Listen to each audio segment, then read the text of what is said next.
भारत परिषद का 35वां स्थापना दिवस बड़े ही धूमधाम के साथ मनाया गया। भारत परिषद ने भ्रष्टाचारियों के खिलाफ फूंकी बिगुल, मचा हाहाकार। देश को भ्रष्टाचारियों से बचाने का उपाय है भारत परिषद के पास। सीपी पांडे ने कहा कि भ्रष्टाचारियों को अंदाजा नहीं है भारत परिषद की ताकत का। भारत परिषद की ललकार, अब नहीं सहेंगे भ्रष्टाचार। आपको बताते चलें कि उत्तर प्रदेश के ऐतिहासिक धरती बागी बलिया जिले के बापू भवन में भारत परिषद का 35वां स्थापना दिवस के अवसर पर भव्य कार्यक्रम का आयोजन किया गया, जिसमें मुख्य रूप से मुख्य अतिथि चंद्रभूषण पांडे जी, राष्ट्रीय अध्यक्ष भारत परिषद, राष्ट्रीय अध्यक्ष नैतिक पार्टी, राष्ट्रीय अध्यक्ष ग्राम प्रधान संगठन पंचायती राज, विशिष्ट अतिथि डॉक्टर वीके सिंह, ब्रजभूषण दुबे जी, वरिष्ठ पत्रकार हरेंद्र नाथ पांडे, चीफ इंजीनियर पीडब्ल्यूडी, प्रदेश अध्यक्ष अजीत सिंह, प्रदेश प्रवक्ता डॉक्टर अशोक चौहान, प्रदेश महासचिव बेचू यादव, प्रदेश सचिव महेंद्र प्रकाश मिश्रा जी, पूर्वांचल प्रभारी धनंजय चौबे, राजेश यादव पूर्वांचल सचिव, जिला अध्यक्ष अश्वनी सिंह, जिला अध्यक्ष महिला विंग मधु सिंह, जिला अध्यक्ष मऊ अर्जुन प्रजापति, जिला अध्यक्ष श्रीनेत दुबे सुल्तानपुर, जिला अध्यक्ष बादा फिरोज अहमद, सांस्कृतिक प्रकोष्ठ मंडल सचिव सत्येंद्र कुमार त्रिपाठी, जगन्नाथ तिवारी, दिव्यांग संगठन के नेता सहित सभी भारत परिषद के कार्यकर्ता व पदाधिकारी गण आम जनमानस की गरिमा में उपस्थिति में सर्वप्रथम राष्ट्रीय अध्यक्ष चंद्रभूषण पांडे जी ने, प्रदेश अध्यक्ष अजीत सिंह, प्रदेश प्रवक्ता डॉक्टर अशोक चौहान, जिला अध्यक्ष अश्वनी सिंह, महिला विंग जिला अध्यक्ष मधु सिंह आदि लोगों ने मां सरस्वती के चित्र पर माल्यार्पण करते हुए दीप प्रज्वलित कर कार्यक्रम की शुरुआत की। भारत परिषद के इस कार्यक्रम से बलिया में भ्रष्टाचारियों की नींद हराम हो गई है और भारत परिषद के राष्ट्रीय अध्यक्ष जी ने कहा कि अब भ्रष्टाचारियों और अधिकारियों, भ्रष्ट नेता मंत्रियों की खैर नहीं होगी अगर हमारे एक भी कार्यकर्ता के साथ किसी भी तरह का अनैतिक दुर्व्यवहार या उनके काम को हीला हवाली की जाती है या घूसखोरी की जाती है तो उनकी जगह सलाखों के पीछे होगी।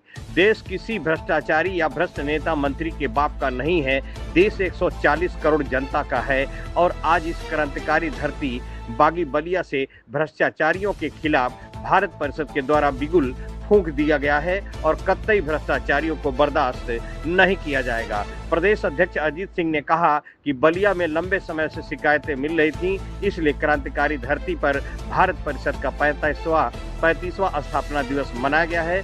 अब उन्होंने नारा दिया है कि भारत परिषद की ललकार, नहीं सहेंगे भ्रष्टाचार। वहीं कार्यक्रम का संचालन कर रहे प्रदेश प्रवक्ता डॉक्टर अशोक चौहान ने कहा कि बलिया वीरों की धरती है, जवानों का देश।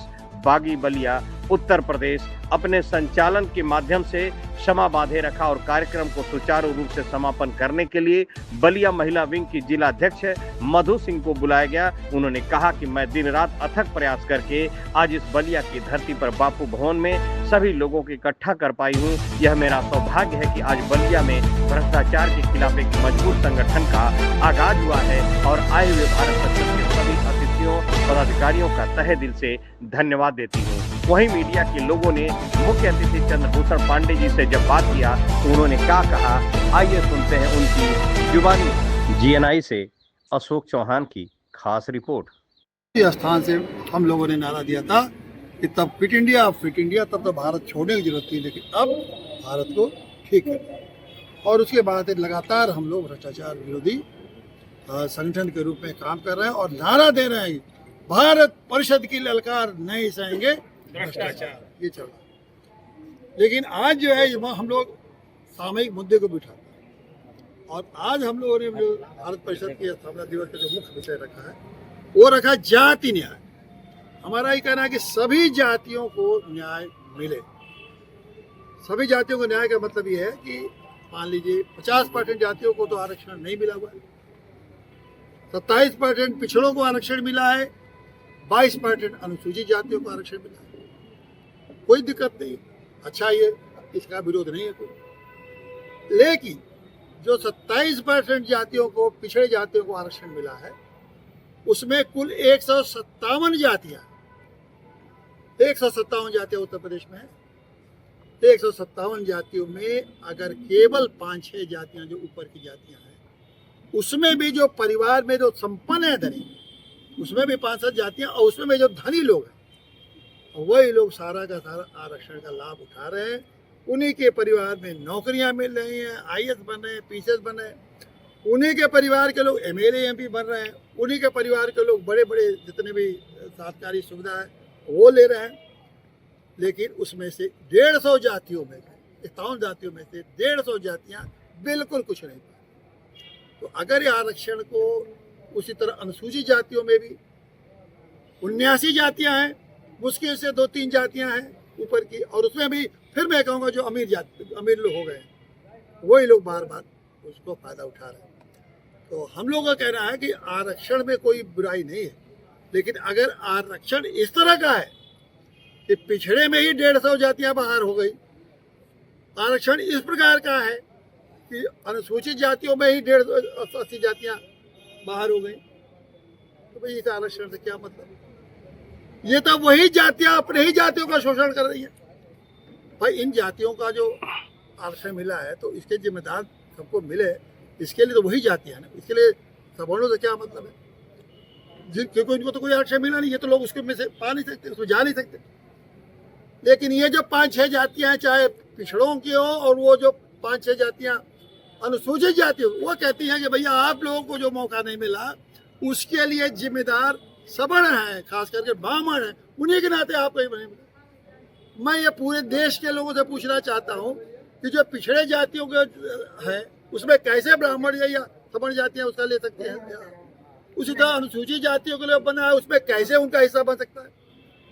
ये सवाल है। तो हमने कहा कि अगर आरक्षण देना है तो सभी एक एक जातियों को उनकी संख्या के हिसाब से बांटिए, ताकि हर जाति को न्याय मिले। ये नहीं कि उसमें कुछ 4-5 जातियां हो, पिछड़ों को 50 जातियां अनुसूचित जाति को मिले, प्रत्येक जाति को मिले, तभी असली न्याय इस देश में होगा। और अगर ऐसा नहीं कर सकते तो इस आरक्षण को खत्म करिए।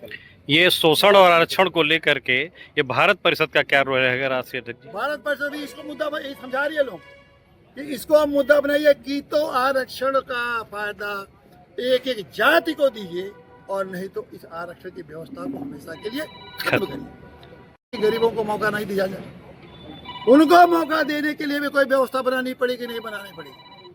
और हम लोग कह रहे हैं कि हम लोग मांग है हमारी, और हम लोग करेंगे अगर हम लोग को मौका मिला, कि अगर हम आरक्षण खत्म करते हैं, ऐसा एक जैसे स्कूल हमारे दुनिया में, हिंदुस्तान का हर बच्चा, गरीब से गरीब का बच्चा सबसे हाई क्लास के स्कूल में पढ़ेगा।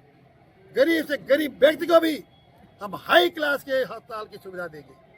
गरीब से गरीब आदमी को भी वही सुविधा मिलेगी जो टाटा और बिरला को मिलेगा, ताकि हमारे बच्चे, गरीब बच्चे, उनका मुकाबला कर सके और उनसे भी आगे बढ़ के समाज में, भारत में अपना योगदान करें। तो ये हमारा भारत परिषद का ही मुद्दे थे। और वैसे तो हम लोगों ने कहा है कि हम लोग 13 कानून बनाएंगे। आरक्षण अगर खत्म करेंगे तो 13 कानून ऐसा बनाएंगे जिससे कि माँ के गर्भ से श्मशान तक, जो संविधान कहता है कि अनुच्छेद 21 में सबको जीने का अधिकार है सम्मानपूर्ण, उसका सारा का सारा अधिकार कानून बना के वो अधिकार देंगे कि किसी भी बच्चे को, किसी भी व्यक्ति को कभी भी कोई चीज़ की ये न रहे कि उसका सपना कि हम अच्छे स्कूल में नहीं पढ़ पा रहे हैं, हमारा सपना कि हमारी बीमारी अच्छे अस्पताल में नहीं पा रही है, सब कानून बना के देंगे। और तब देखिए हमारा देश कहाँ से कहाँ तरक्की करता है। एक और बात बहुत महत्वपूर्ण करना चाहिए, ये SC/ST एक्ट है, ये क्यों भाई, क्या एक ही जात का पान होता है क्या? या उसी जात की बात, SC/ST एक्ट है ना, क्या उसी जात के 150 जातियां हैं, 79 जातियां हैं, ऊपर वाली जातियां नीचे वाले जातियों को अपमानित नहीं करती है क्या? मजे की बात है कि अगर ये एक दलित जो है दूसरे दलित जात का अपमान करेगा तो उसके ऊपर कानून नहीं लगे, उसके ऊपर नहीं लेगा, वो बेचारा कहाँ जाए? मान लीजिए धोबी है, एक चमार है, उदाहरण के लिए चमार अगर धोबी को मारता है तो चमार के ऊपर अनुसूचित जात नहीं लगी, ST/ST नहीं लगी, उन्हीं के जात में देखिए।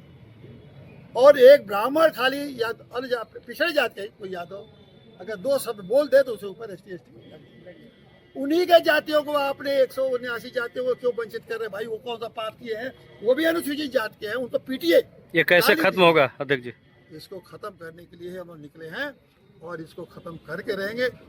वो इसीलिए राजनीतिक नैतिक पार्टी का गठन हम लोग इसीलिए किए हैं कि नैतिक पार्टी इस सारी विषमताओं को ख़त्म करेगी और सबके सम्मान के लिए एक जैसा कानून बनाएगी।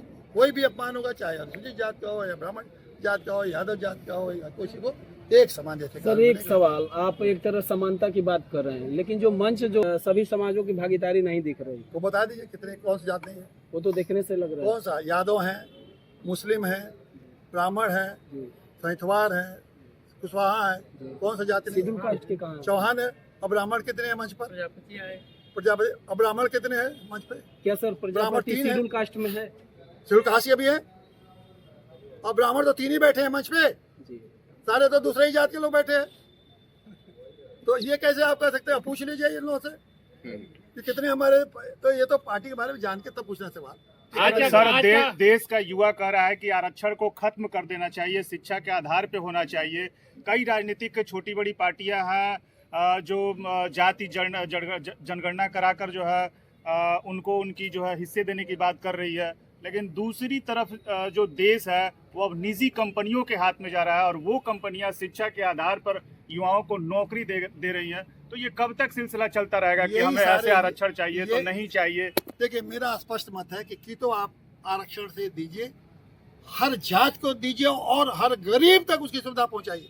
और अगर ऐसा नहीं होगा तो इस आरक्षण को खत्म कर दीजिए, एकदम से खत्म करिए और नई तरीके से ढूंढिए कि हमारे हर नागरिक को, इस देश के हर नागरिक को कैसे बेहतर से बेहतर शिक्षा, कैसे बेहतर से बेहतर नौकरी, कैसे बेहतर से बेहतर अस्पताल की सुविधा, कैसे उनको पेंशन, कैसे और जो सुविधाएं, जिन्हें नौकरी, चाकरी, मकान, कोई ना कोई सोचेगा तो देश सोचेगा ना।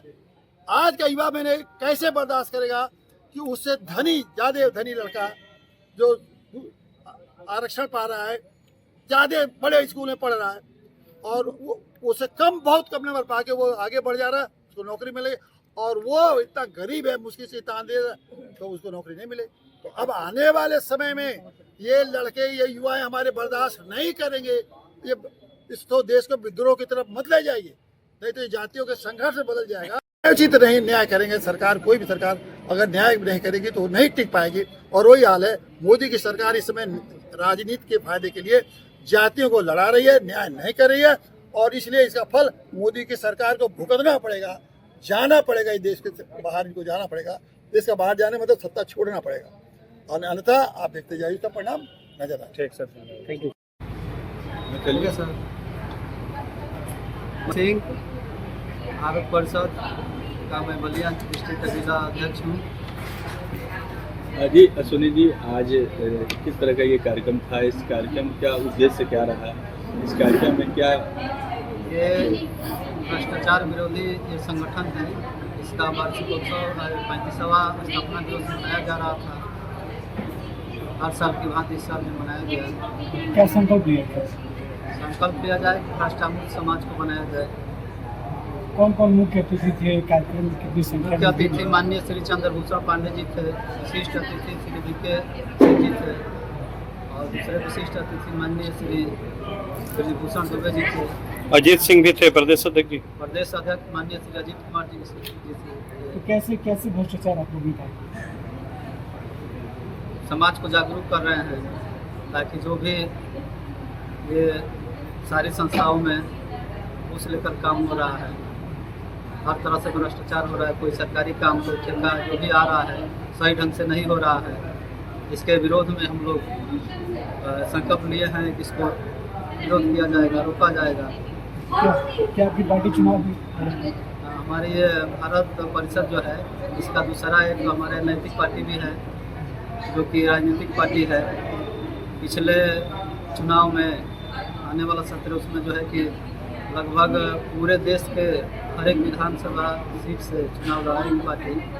ये राष्ट्रीय अध्यक्ष ने बताया अगर सब 2027 वाले सत्ता में आएंगे तो आरक्षण में परिवर्तन लाएंगे, शिक्षा पद्धति में परिवर्तन लाएंगे। क्या क्या परिवर्तन हो सकता है? सर जी तो बता ही चुके हैं, भ्रष्टामुक्त सरकार, भ्रष्टामुक्त समाज बनाना है, गांव की सरकार बनानी है, उसी के मौके काम चलेगा। कैसा कार्यक्रम, कैसा रहा? सफल रहा? कार्यक्रम बहुत ही सफल रहा, उम्मीद से भी ज़्यादा सफल रहा। सभी लोग अपना टाइम दिए। अच्छे दीजिएगा मैडम। नमस्कार, मेरा नाम मधु सिंह है। मैं भारत परिषद की महिला प्रकोष्ठ अध्यक्ष हूँ बलिया से।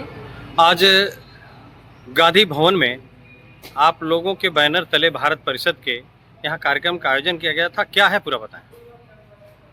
ये भारत परिषद का 35वां स्थापना दिवस पूरे हर्षोल्लास के साथ हमारे बागी बलिया में आज बहुत बढ़िया से मनाया गया और मैं आभारी हूँ सभी लोगों का जिन्होंने पूरा सहयोग दिया है।